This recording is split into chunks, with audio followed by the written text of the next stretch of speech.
chiquillas? ¿No? Ya. Entonces, bueno, les voy a hacer una pequeña recapitulación. Lo que hicimos en la clase anterior fue esencialmente reducir esta formulita que tenemos acá, que se denomina ley de Ampère, ¿ya? Que tiene una versión un poco más, si uno la piensa en general, tiene una versión un poco más complicada que esta, un poquito más, pero en el caso en que nosotros tenemos derivadas con respecto a la densidad de carga igual a cero, derivada temporal, uno llega a esta formulita que, como les comentaba al final de la clase anterior, uno de sus beneficios, digamos, es que nos permite encontrar campos magnéticos. ¿Ya? Hasta aquí nosotros hemos calculado los campos magnéticos por integración directa, ¿ya? Simplemente porque los campos magnéticos obedecen al principio de superposición de una manera similar a como lo hacía el campo eléctrico, ¿ya? Es decir, una distribución de cargas nos producía un campo eléctrico tal que cada pedacito de esa distribución nos contribuía un pedacito de campo eléctrico en un cierto punto. Con el campo magnético pasa lo mismo. Si uno tiene circuito donde circula corriente, cada pedacito de ese circuito nos contribuye un pedacito de campo magnético en un cierto punto del espacio, ¿ya? Entonces, con ese principio uno puede calcular los campos sabiendo cuáles son las corrientes que hay en un cierto sistema, y eso se hace por integración directa, y eso lo hemos hecho ya, pero,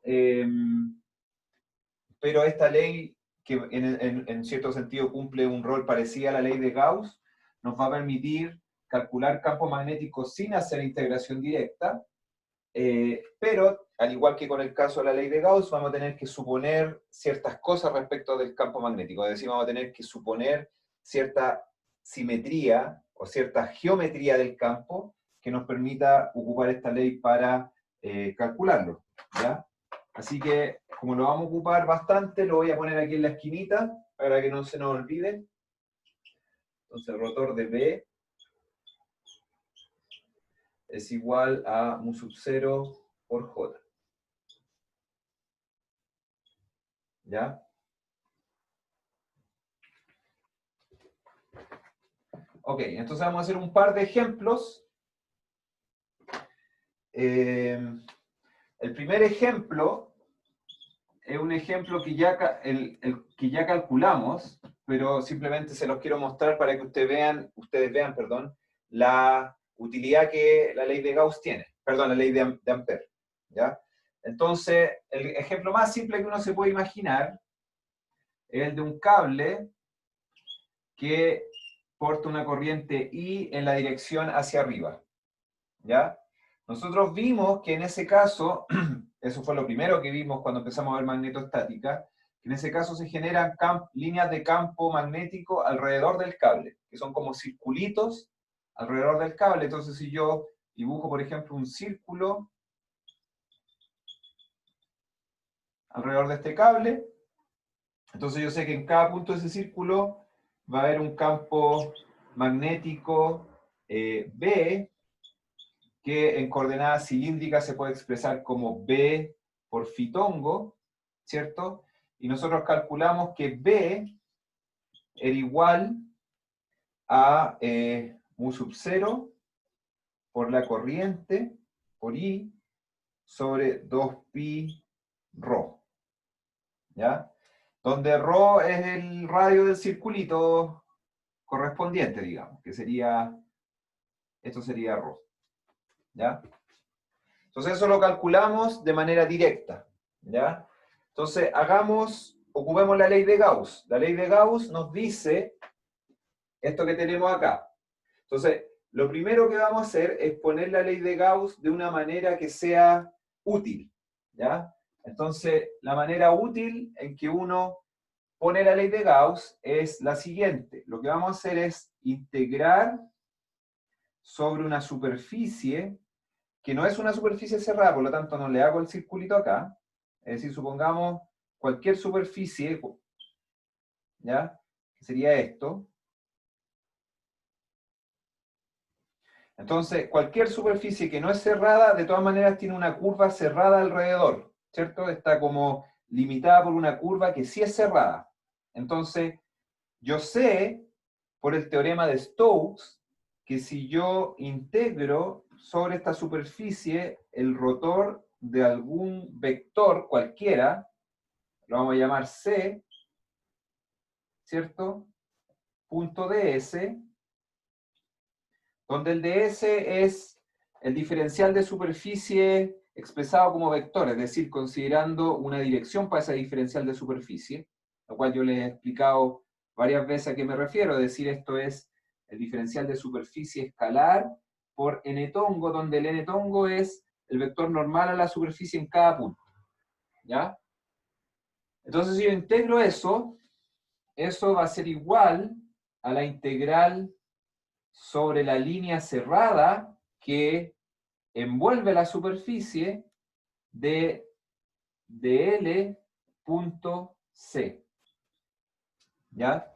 Entonces, si los n-tongo van apuntando, por ejemplo, hacia afuera de la pizarra, en la dirección de dl me la da entonces la regla de la mano derecha, de tal modo que los dl vayan recorriendo en el fondo, si tomo la dirección de los dl, la regla de la mano derecha me diga en qué dirección apunta el n-tongo, ¿ya? Entonces eso quiere decir que si el n-tongo va hacia afuera de la pizarra, el dl va en esta dirección, en este sentido.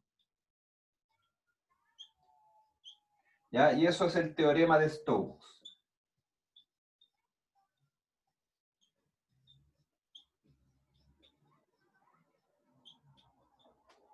¿Ya? Ok, entonces yo puedo ocupar el teorema de Stokes acá para obtener una forma integral de la ley de Ampère. ¿Ya? Entonces, podemos usar el teorema de Stokes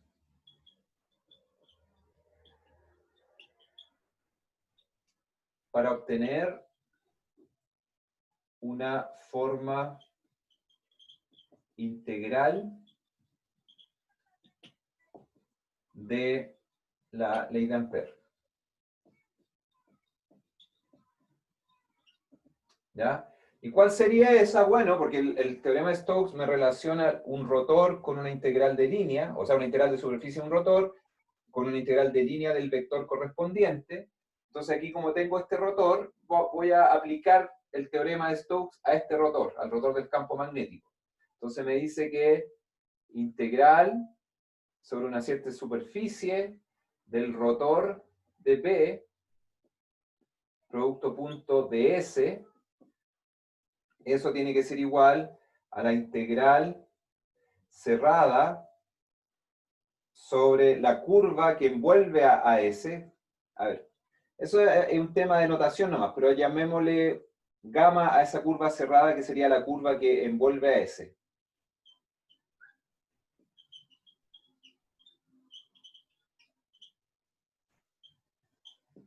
¿Ya? Entonces, esto sería sobre gamma de B punto dl.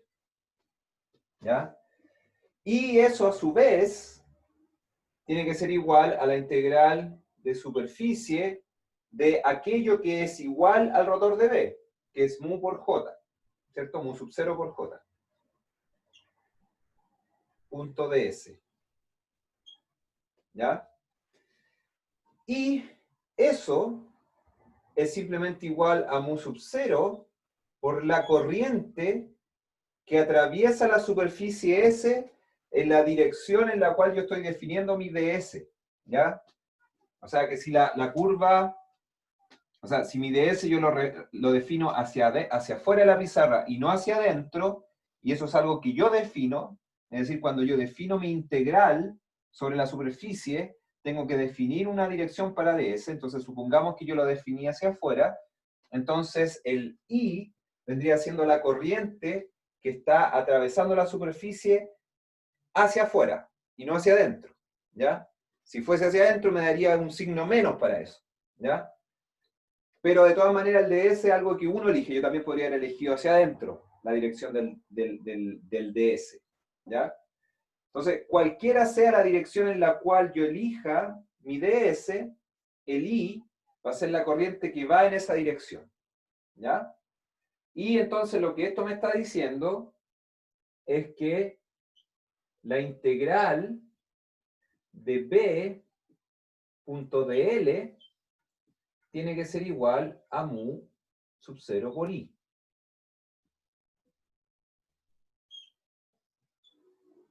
¿Ya?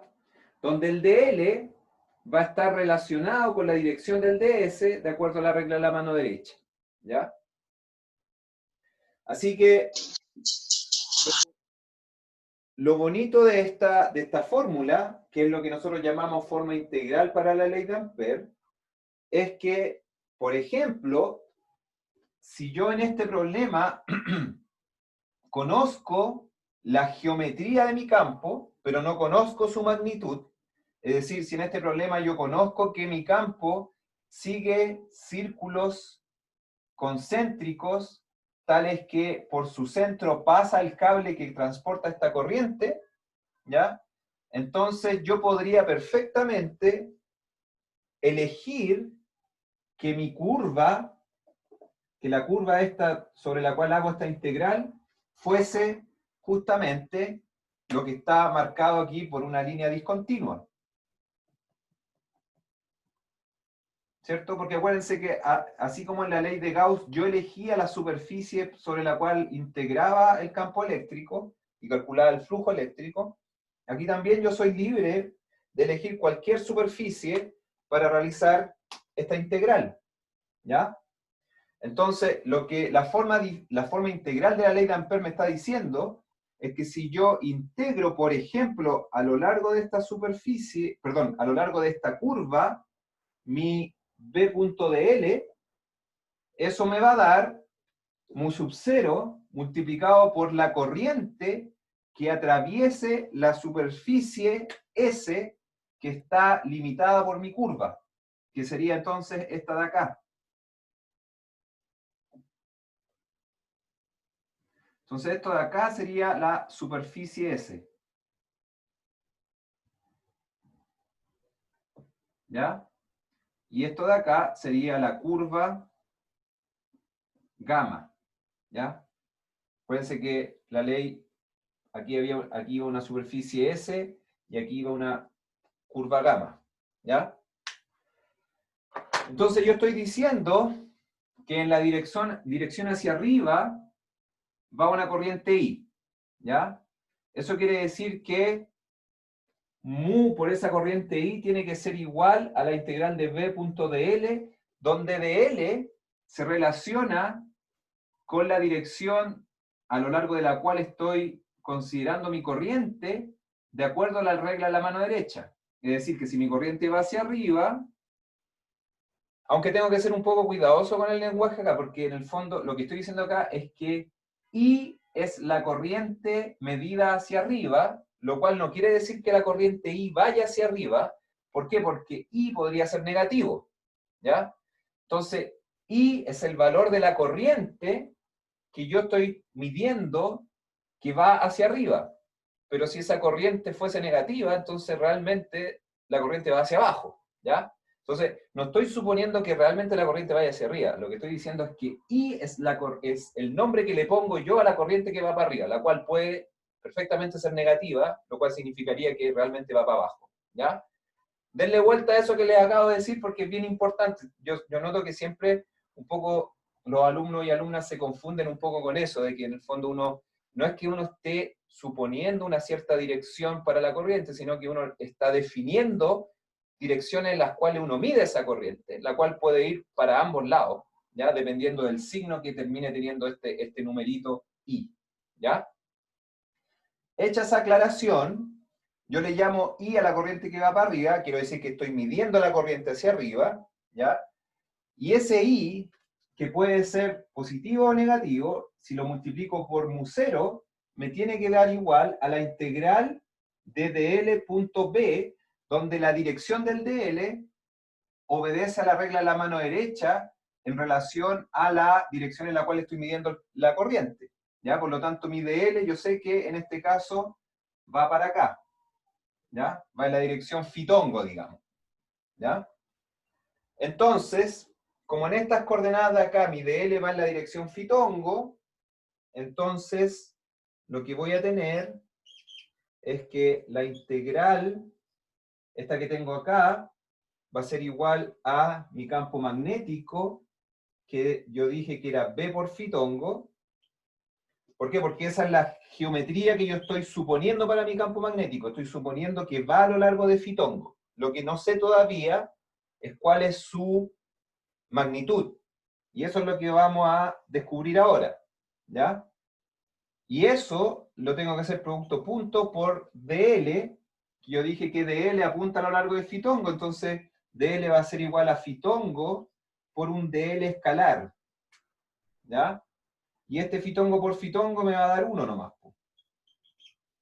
o fitongo punto fitongo, mejor dicho, me va a dar 1, ¿ya? Y lo bonito acá es que a lo largo de toda esta curva, la magnitud de mi campo magnético no me va a cambiar, ¿ya?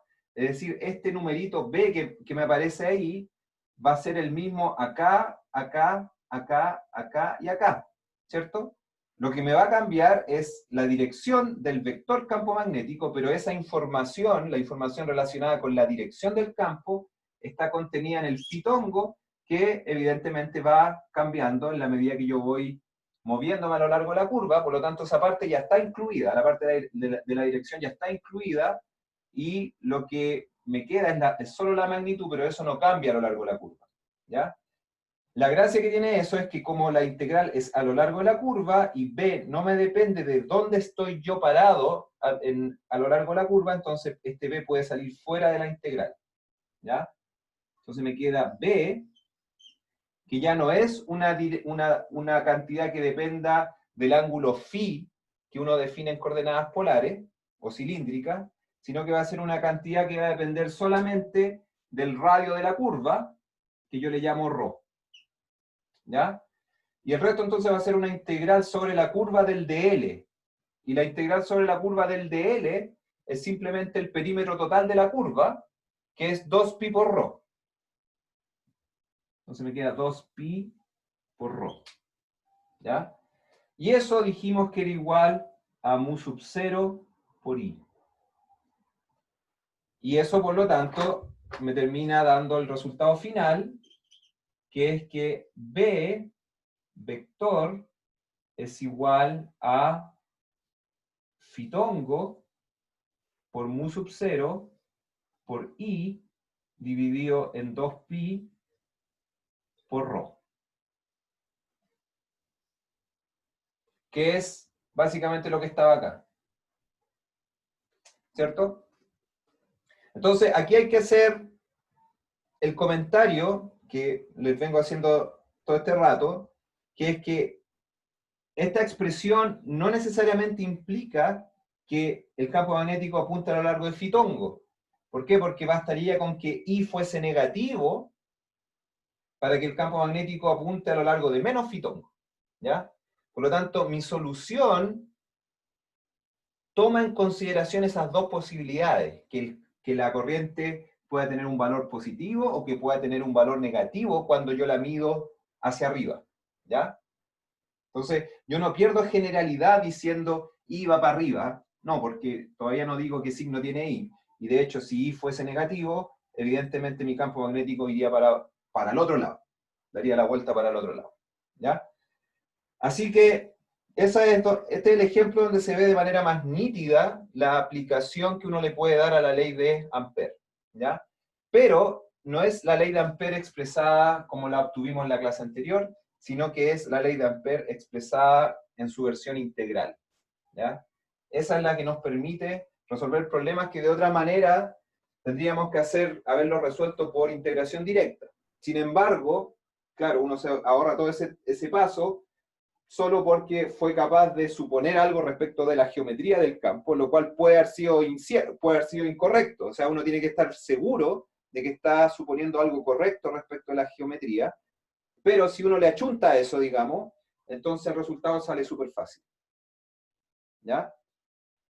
Así que ese era mi primer ejemplo que es el más simple de todo, y les voy a hacer un segundo ejemplo, que es un ejemplo más o menos clásico, que es el de la bobina toroidal, ¿ya? Ahí también hay que hacer algunas suposiciones respecto de la geometría del campo, pero que tienen sentido y que en el fondo, en la medida que ustedes van haciendo ejercicio de esto, van a ir ganando una intuición respecto de cuáles son las geometrías que uno puede suponer, ¿ya? Y por lo tanto, una vez que uno las supone, el resultado sale re fácil ocupando la ley de Ampère, ¿ya? Así que terminamos con esto, voy a guardar esta formulita y esta de arriba, y el resto voy a borrar.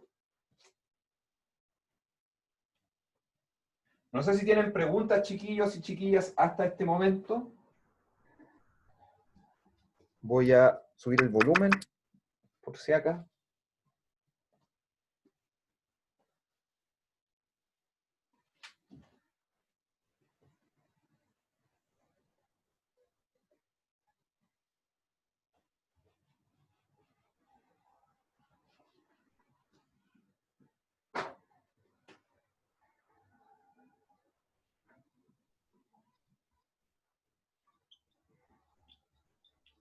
Bobina toroidal. Ok, ¿qué es una bobina toroidal? Una bobina toroidal es un circuito que no es tan simple como los circuitos que yo le he dibujado, ¿cierto? Donde va una corriente en esta dirección que yo llamo I, ¿cierto? Sino que es una cosa más complicada, uno se tiene que imaginar un toro, o una donut, o un bagel que le llaman ahora, estos pancitos que son como con un hoyito en el medio, es más o menos lo mismo. O sea, la idea es que o un neumático sería, imagínense un neumático de auto, que ustedes le enrollan un cable alrededor, y lo que obtienen es básicamente esto.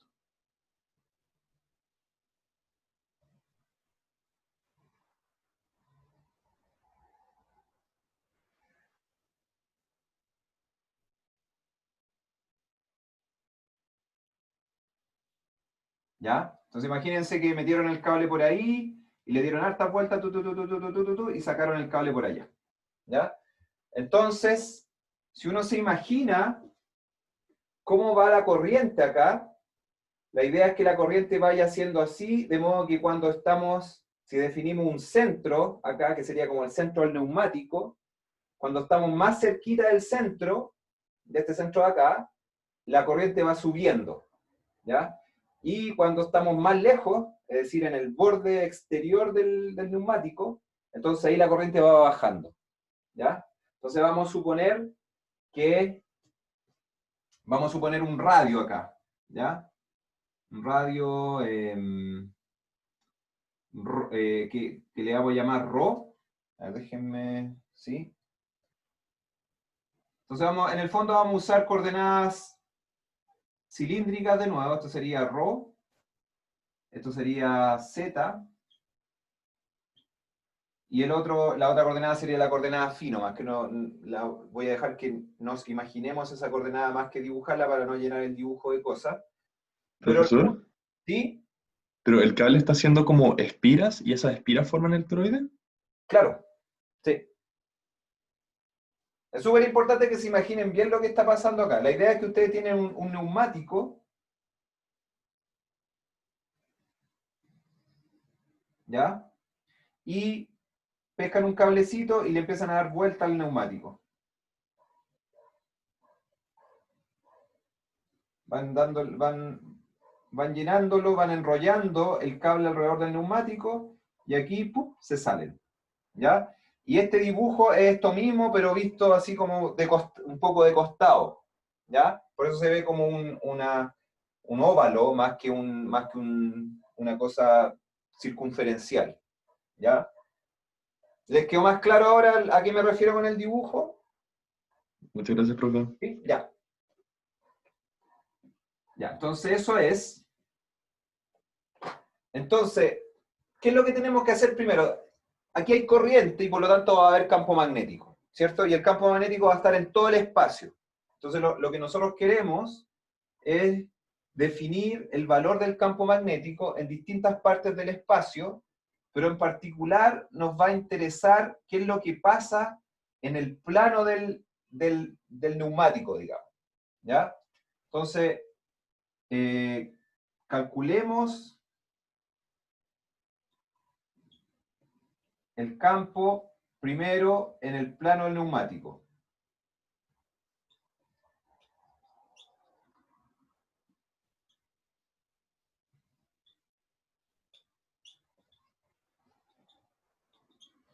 O del toroide mejor. Dejemos de mencionar neumáticos. El neumático era solamente para que se imaginaran la forma de esto. Ya. Entonces, lo que nosotros, la intuición, la poquita intuición que hasta aquí hemos podido ganar, es que si uno tiene una corriente I, uno va a tender a generar un campo magnético que circular en torno a esa corriente. ¿Ya? O sea, el campo va a ir así. Si uno tiene una corriente I que va para arriba. ¿Ya? Entonces, acá eso esa poquita intuición que tenemos nos permite darnos cuenta que si yo tomo cada pedacito de cable que conforma esta bobina toroidal, ese pedacito de cable va a tender a generar un campo magnético alrededor de él. ¿Ya?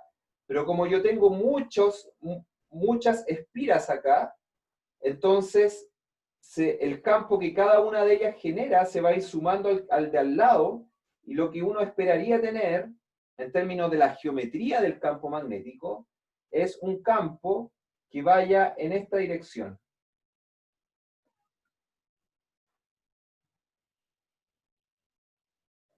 Si es que nos partimos imaginando un circulito que vaya justo adentro del toroide, uno puede llegar a, solo con la intuición que hemos ganado hasta ahora, uno puede convencerse de que el campo magnético tendría que ir en la dirección que estoy dibujando las flechitas. ¿Ya? Yo sé que ustedes tienen que ir ganando de a poquitito esta intuición de hacia dónde tiene que ir el campo magnético, pero si uno analiza con cierta calma esto, se tiene que dar cuenta que, claro, cada espirita va a generar un campo que va alrededor de ella, pero como tengo muchas, entonces, si uno se imagina este circulito que está justo adentro del toroide, el campo, si es que hay un campo ahí, tendría que ir apuntando en esta dirección. Tendría que ir dándole vueltitas a este circulito que está justo adentro de la bobina toroidal. ¿Ya? Entonces, si suponemos que esa es la geometría, y eso es lo que cuesta al principio, digamos, porque uno dice, bueno, ¿por qué? ¿Por qué el campo no puede ir para allá o para allá? Claro, mientras uno no gane bien una intuición de cómo se comportan estos campos, y algo que vamos a ir ganando de a poco, uno no le parece tan obvio que tenga que ser así. Pero por ahora, si no lo ven tan obvio, por lo menos créanme que por ahí, que esa tiene que ser la geometría, y de a poco nos vamos a ir convenciendo de que así tenía que ser. ¿Ya? Entonces, si esa es la geometría del campo, yo puedo inmediatamente acudir a esta fórmula. Y digo, ah, perfecto, porque entonces esta integral que yo realizo sobre una curva, la puedo perfectamente realizar sobre la curva definida por este circulito. ¿Ya? Y eso, como yo sé que el campo, su magnitud no depende de en qué parte de la curva esté yo, porque el problema en sí tiene geometría cilíndrica, ¿ya?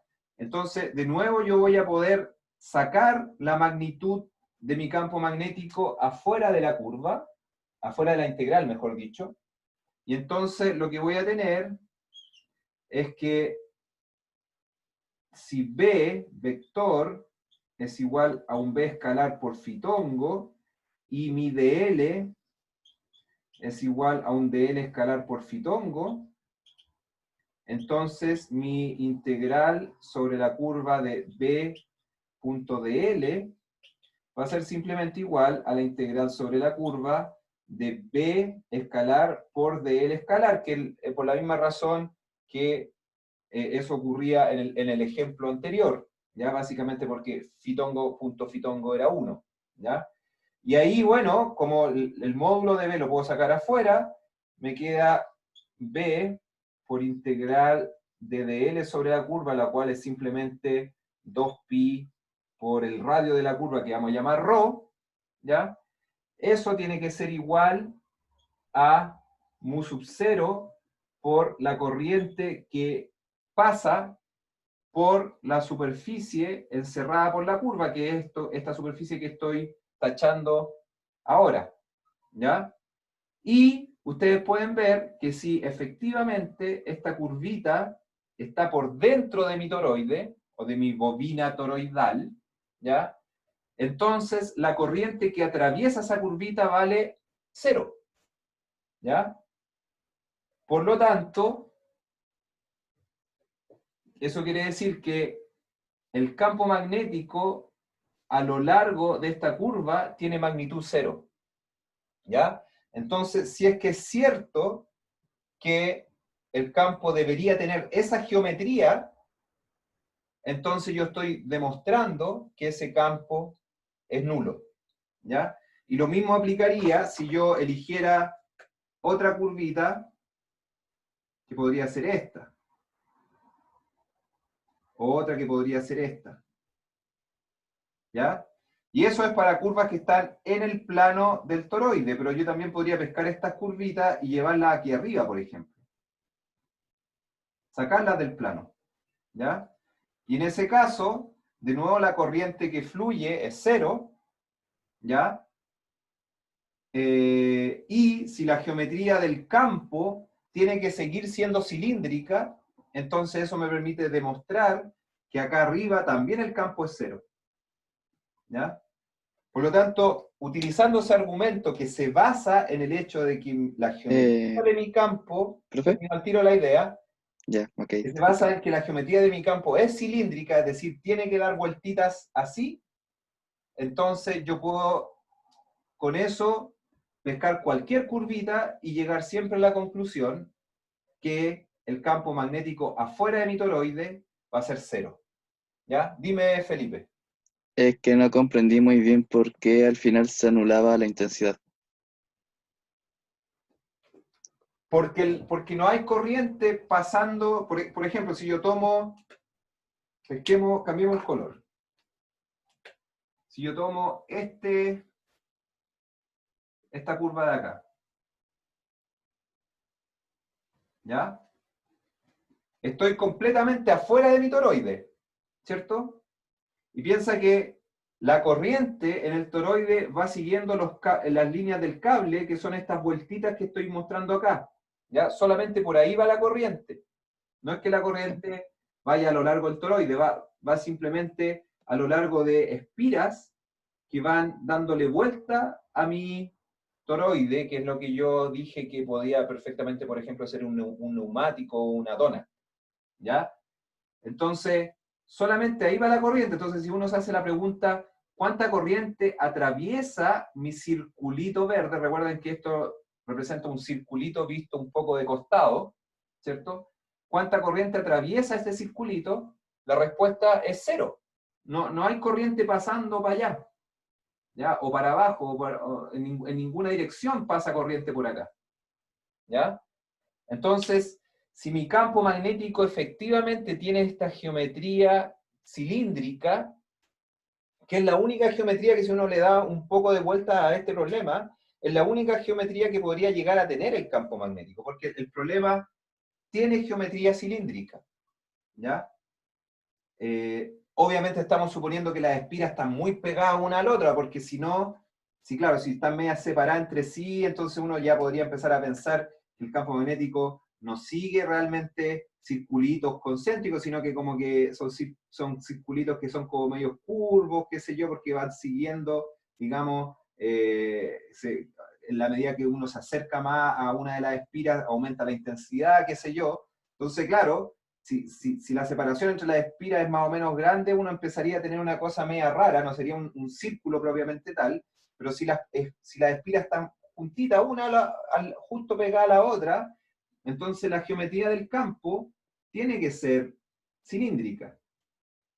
Tiene que ser así, ¿ya? Entonces, lo que estoy mostrando hasta ahora es que cualquier circulito que yo tome como curva para aplicar mi ley de Ampère, ¿ya? si yo supongo que el campo tiene que seguir esa geometría cilíndrica, es decir, tiene que seguir estas curvitas, estos circulitos que van en torno al eje Z, entonces llego necesariamente a la conclusión que cualquier punto afuera de mi bobina toroidal tiene que tener campo magnético igual a 0.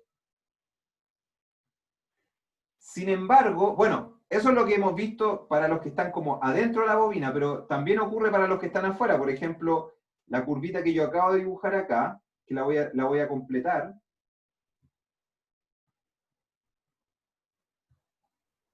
También es una curva que está fuera de la bobina, pero tiene un radio mayor que el de la bobina, ¿ya? Entonces aquí es menos directo llegar a la conclusión de que la corriente que atraviesa esta curva roja es 0, pero si uno lo mira con cuidado, va a llegar a la conclusión de que la corriente que atraviesa esta curva roja también es 0, ¿ya? ¿Por qué? Porque en los cablecitos de la bobina, nosotros dijimos que la corriente va dando vuelta así, ¿cierto? Entonces, si cuando estamos más cerquita del centro de la bobina la corriente va subiendo, entonces cuando estamos mal alejados del centro la corriente va bajando, ¿ya? Sin embargo, en cada bobina, en cada espira de la bobina, la corriente que sube es igual a la corriente que baja, ¿ya? Por lo tanto, el neto de corriente que atraviesa mi circulito rojo igual es 0, po. A pesar de que, por ejemplo, en este punto, y en este punto, y en este punto, y en este punto, y en este punto, y en este punto, la corriente sube, ¿cierto? Luego, en este punto, en este punto, en este punto, en este punto, y en este punto, la corriente baja, ¿ya? Y la corriente que baja es en magnitud igual a la corriente que sube, por lo tanto, el neto es que al subir y bajar corriente por las espiras, la corriente neta que me atraviesa mi circulito rojo, que es el circulito que estoy utilizando para aplicar mi ley de Ampère, esa corriente es 0, ¿ya? Por lo tanto, eso también me permite llegar a la conclusión de que el campo magnético afuera de la bobina, a lo largo del circulito rojo, si bien debería tener esta geometría cilíndrica, lo que estamos encontrando es que su magnitud es 0, se muere, ¿ya? Entonces, la única opción de que mi campo magnético no se muera es que me meta dentro de la bobina, ¿ya? Cualquier otra de las opciones afuera de la bobina me hacen llegar a la conclusión de que el campo es 0, ¿ya? Entonces, hagamos eso, pues, metámonos adentro de la bobina ahora. Entonces voy a borrar esta línea roja y voy a pescar un circulito que pase por adentro.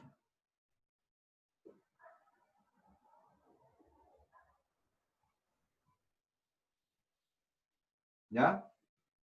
De nuevo, solo por la geometría de mi problema, yo sé que mi campo magnético va a tener que apuntar paralelo al círculo rojo que acabo de dibujar, ¿ya?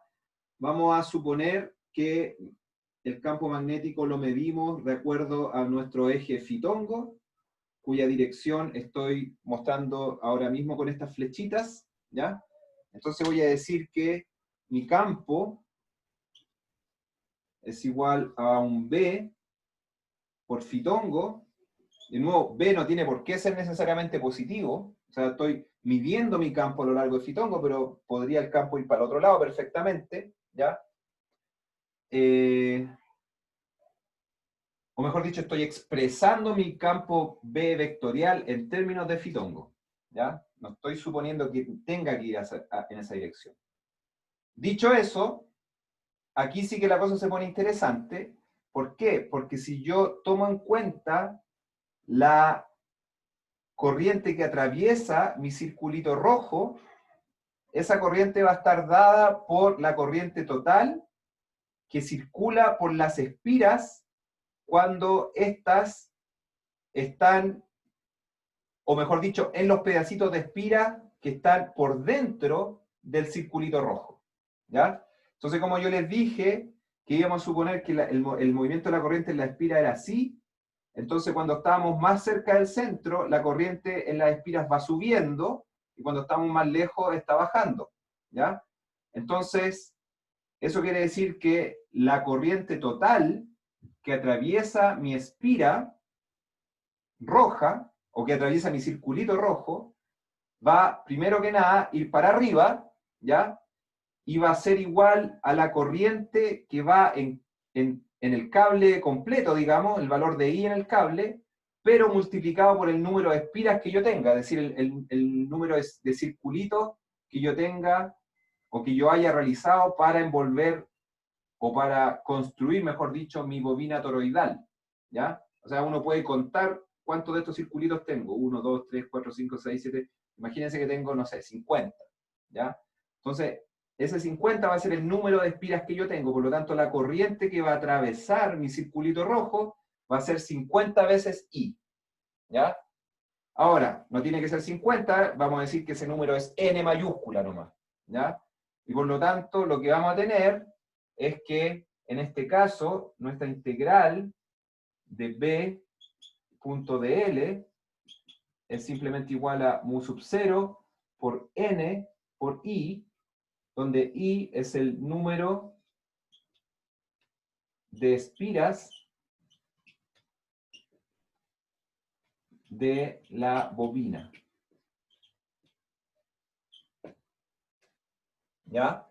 Y el resto es trivial. ¿Por qué? Porque el dl, de nuevo vamos a decir que el dl vale dl escalar por fitongo, por lo tanto, esta integral de acá va a ser simplemente b por 2pi por rho. ¿Ya? Y entonces al tiro con eso llegamos a que el campo magnético dentro de la bobina va a estar dado por fitongo multiplicado por n veces mu sub 0 i dividido por 2pi por rho. ¿Ya? Entonces es una expresión muy parecida a la que nos daba en el otro ejemplo que les mostré delante, en el sentido de que el campo magnético dentro de la bobina es 0 y va a tener una magnitud que va a ir cambiando con el radio rho, de hecho va a ser inversamente proporcional al radio rho, pero la principal diferencia va a ser que va a depender de cuántas espiras yo tenga en mi bobina, ¿ya? Que es este número n que puse acá. Así que eso es una aplicación, digamos, de la ley de Ampère, en la cual, insisto, ustedes tienen que conocer a priori la geometría del campo. Ya tienen que ser capaces de decir, ah, pero mi campo tiene que ir así, ¿ya? Ese conocimiento de poder decir mi campo tiene que ir así, es algo que no les puedo pedir yo ahora que ustedes me lo digan al tiro, tienen que ir ganando una intuición respecto de eso. Cuando veamos, por ejemplo, el dipolo magnético, al tiro ustedes se van a ir, ese es como el ladrillo, digamos, esencial para que ustedes vayan dándose cuenta cómo se tiene que comportar el campo magnético y a partir de eso ser capaces de deducir esta geometría.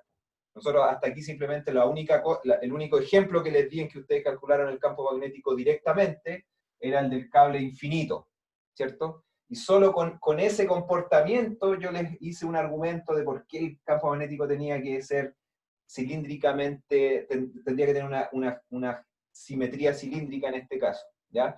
Pero si no todavía les hace tanto sentido, no se preocupen tanto porque es algo que tienen que ir ganando de a poquitito, ¿ya? No, eso no quita que yo desde ya les pueda ir mostrando las aplicaciones que tiene la ley de Ampère, ¿ya? Pero teniendo la conciencia de que todavía no hemos ganado todavía muy bien esa intuición, ¿ya? La vamos a ir ganando de a poco. Así que eso con respecto a la ley de Ampère, chiquillos. Vamos a seguir avanzando respecto de magnetostática, porque magnetostática no solamente tiene que ver con calcular campos, sino que tiene que ver también con el efecto que esos campos tienen sobre las corrientes. ¿Se acuerdan que al final del día, cuando la gente empezó a conversar acerca de campo magnético, ¿cierto? Cuando Ampère dijo, ya, esto es un campo magnético, fue una discusión que nació del hecho de que las cosas que contenían corrientes sentían fuerzas debido a otras cosas que también contenían corriente, y esas otras cosas que tenían corriente se dedujo que, por lo tanto, producían campos magnéticos, ¿ya? Entonces, la definición del campo magnético viene del hecho de que las corrientes hacen fuerza entre sí. Hay una fuerza que puede ser de atracción, de repulsión, que ocurre entre sistemas que contienen corriente, ¿ya? Entonces, lo que vamos a hacer ahora es ahondar un poco más en esa idea, en el cálculo de las fuerzas que se hacen en distintos circuitos, ¿ya? Porque está en el corazón de lo que nosotros definimos como campos magnéticos, ¿ya? Es decir, los campos magnéticos los definimos para poder manejar esas corrientes, para poder cuantificarlas, para poder cuantificar esas fuerzas, ¿ya? Así que vamos a volver al tema de las fuerzas ahora. Fuerza entre circuitos, eso es lo que vamos a ver. Así que voy a borrar acá. ¿Tienen consultas hasta ahora? Me imagino que hartas. Así que atrévanse a preguntar. Cualquier duda que tengan, de seguro les va a ser útil no solo a ustedes mismos, sino que a sus compañeros y compañeras. Así que no tengan temor en hacer consultas. Bueno, por otro lado deberíamos hacer un pequeño break ahora, ¿no? Vamos a detenernos un poquito por 10 minutos para que descansen y luego vamos a proseguir con la segunda parte de la clase, ¿ya? Así que ahora paro de